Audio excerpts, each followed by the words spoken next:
The major parties have teamed up to increase pressure on Greens leader Adam Bandt to try to remove Lidia Thorpe from Parliament. It was revealed she had an undisclosed relationship with a former bikie boss. Political reporter Olivia Casely has the story from Canberra for us. Olivia, this broke yesterday. Some pretty strong reaction from both major parties today. Yes, they seem to be on a bit of a unity ticket on this. So what we've learnt just this morning is that the chair of the Parliamentary Joint Committee on Law Enforcement, Helen Polley, has launched an investigation into whether Greens Senator Lidia Thorpe breached any confidences while in this relationship with ex-bikie boss Dean Martin. Now, as we know, that relationship was undisclosed and Senator Thorpe was receiving briefings about bikie gangs while on this committee. Now, Senator Polley, as part of her investigation, will be combing through the minutes of these meetings when the AFP gave briefings, and her colleague, Treasurer Jim Chalmers, earlier said he was deeply concerned by the revelations, and he called on Greens leader Adam Bandt to be upfront about what he knew and when. I think those revelations are really concerning, and I think we need to hear more, frankly, from Adam Bandt about what has happened here.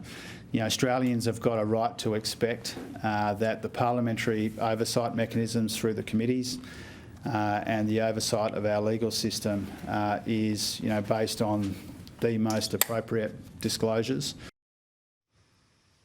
The opposition has also come out swinging this morning. They've renewed calls for Senator Thorpe to resign from Parliament, and they're also threatening to censure her on the floor of the Upper House next week when Parliament returns for budget. So Country Liberal Senator Jacinta Price was on Sky News earlier, and she said that Senator Thorpe should be stripped of her portfolio responsibilities for First Nations Australians, and she also said that this kind of incident was ripe for investigation from the new National Anti-Corruption Commission.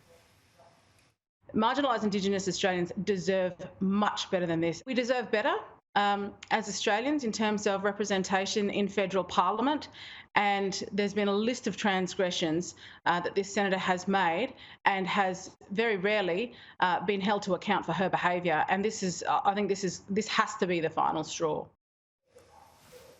Deputy Opposition Leader Sussan Lee said that this wasn't an isolated incident, and she called it a serious test for Greens leader Adam Bandt. We need the Greens as a party to disown Senator Thorpe and her transgressions, and in particular the latest one. You can't get briefings from law enforcement agencies by day and be in bed with bikies at night. Greens leader Adam Bandt said yesterday that he was confident that his senator hadn't breached any confidence in relation to this law enforcement committee. Senator Polley, she's actually called an emergency meeting of the law enforcement committee for next week, where she's going to remind members of their responsibilities. It's going to be very interesting to see, Tom, what her probe finds.